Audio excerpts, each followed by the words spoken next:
আর এই ভিউটা দেখুন, সূর্যের আলোটা পড়ছে, কত সুন্দর লাগছে, জলটা চিকচিক চিকচিক করছে। আর ডান সাইডে ওই যে নৌকাগুলো দাঁড়িয়েছিল যেহেতু এখন। আর এটা দেখুন দিঘি, তখন ভাটা চলছিল, তো জল তো একদম কমে গেছিলো। এখানটায় আপনারা ওই যে ঠেসমূল শ্বাসমূলের এই গাছগুলো দেখতে পাবেন। নিচে থাকার পরও আমরা সাকসেস পরীক্ষা দিয়ে বার হয়েছি, তো প্রচণ্ড পরিমাণে কষ্ট হয়েছে জার্নিতে, তো চোখ মুখ জ্বালা জ্বালা করছিলো। আর এখানে সবাই সেলফি তুলছিল, আর আমার ফার্স্ট সেলফি তুলে দেয়নি বলে আমি hello everyone, welcome to my প্রীতির ব্লগ। তো আমি চলে এসেছি আরও একটি নতুন ভিডিও নিয়ে। এটা আমার গ্যালারিতে অনেক দিন ধরে পড়েছিল, তো আমি ভাবলাম আপনাদের সাথে একটু শেয়ার করা যাক। তো এটা আমার কলেজের লাস্ট দিনের এক্সাম, তো সবাই মিলে যাওয়া হচ্ছে। আর ওখানে সামনে অতিরিক্ত জল দাঁড়িয়েছিল বর্ষাকালের মতন, আর এই গেটের সামনে আমরা সবাই দাঁড়িয়েছিলাম কতক্ষণ গেটটা খুলবে আর এক্সামটা দেব। তো এক্সাম দেওয়া হয়ে যাওয়ার পর আমরা তাড়াতাড়ি সবাই চলে আসলাম, যেহেতু আমাদের লাস্ট দিনের এক্সাম ছিল। তো সবাই মিলে প্ল্যান করা হলো একটু ঘুরতে যাওয়া হবে। ঘুরতে যাওয়া হবে বলতে কাছাকাছি একটু দিঘি ছিল এবং একটু পার্ক ছিল ছোটো মতন। তা আমরা সবাই মিলে ওখানে ডিসাইড করলাম যে আমরা ফার্স্ট দিঘি দেখতে যাব, দেন তারপর আমরা পার্কে আসবো। তো এটা কলেজের ভিউ দেখো, ফুলের বাগান থেকে শুরু করে কলেজটা খুব সুন্দর, ভালো লেগেছে মানে প্রাকৃতিক দৃশ্যগুলো। তারপর আমরা আস্তে আস্তে রওনা হলাম দিঘি দেখতে যাওয়ার জন্য। তো এগুলো আমার ফ্রেন্ড ছিল, অমিত, রানা আর শাশ্বত, আরও 2-3 জন ছিল। আর পিছনের দিকে আমরা সব মেয়েরা ছিলাম, ওরা সামনে যাচ্ছিল। আর অনেকটা লং পথ ছিল আমাদের কলেজ থেকে, প্রায় 15-20 মিনিট হেঁটে আসতে হয়েছিল। তারপর আমরা এই দিঘিটা দেখতে পেতাম। তো দিঘির এখানে একটা বিশেষত্ব কী আছে, এখানটায় মাছগুলো ধরা হয় এবং এখানে মাছের মানে প্রচুর দোকান আছে। এখান থেকে আপনারা যদি মাছ কিনতে চান তো অ্যাভেলেবেল পাবেন। আর এখানে নতুন নৌকো তৈরি হচ্ছে দেখুন, এই নৌকোতে করে সবাই যায় মাছ ধরতে। আর নৌকা তৈরির এটা একদম শেষ পর্যায়ে চলছিল।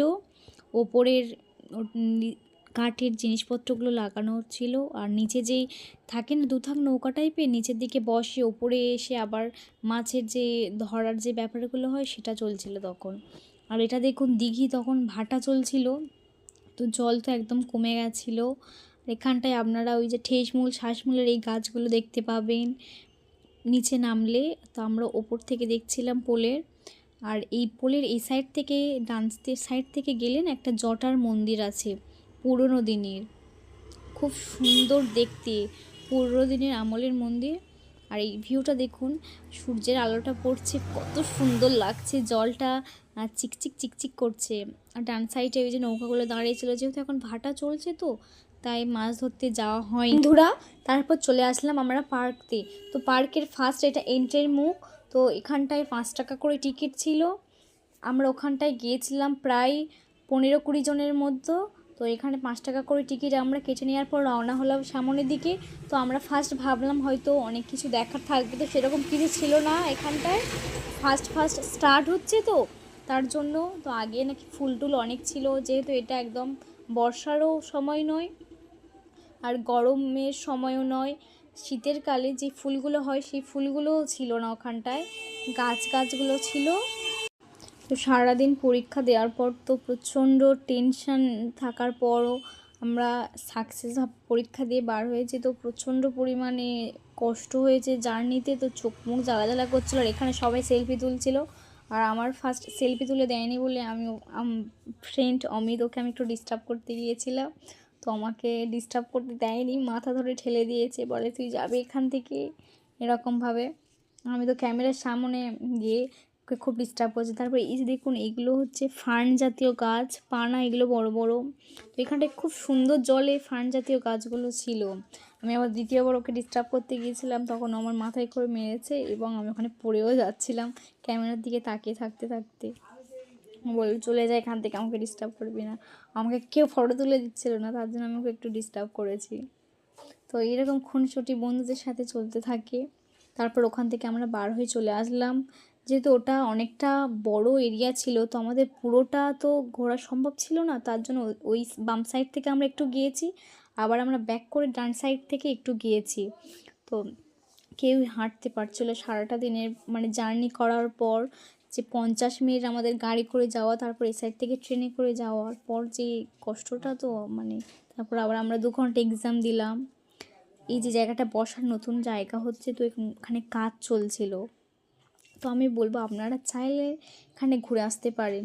আর এই যে ঝিলে নেমে আপনারা যদি বোট চালাতে চান, তো ওখানটা সেই ব্যবস্থাও আছে। আমরা উঠিনি আর জিজ্ঞাসা করিনি কত টিকিট, তারপর আমরা চলে আসলাম গাড়ি ধরার জন্য। এবং প্রচণ্ড পরিমাণে খিদেও সবার পেয়ে গেছিলো, তো সবাই মিলে সিঙ্গারা কেনা হয়েছিল। এবং ওখানে আমি টিফিন নিয়ে গেছিলাম, তো টিফিনটা তখন আমার বার করা হয়নি, আগে সিঙ্গারাটা খেয়ে নিয়েছিলাম। দেন তারপর ওরা সব গল্প করছিল, লুডো টুডো খেলা হবে এরকম বলে। গাড়ির মধ্যে 50 মিনিট তো আমরা কী করতাম তার জন্য সবাই মিলে। আবার কলাও নিয়ে আসা হয়েছিল, কলা টলা খাওয়া হলো। এবং আমি টিফিন নিয়ে গেছিলাম কটকটি, নিমকি, এগুলো। তো ওরা সবাই মিলে খেয়ে নিয়েছিল, লাস্টে আমার জন্য অতটা ছিল। তো সারাটা দিনে জার্নির পর আবার আমরা ছোটো ছোটো সে ট্রেন ধরি। এবং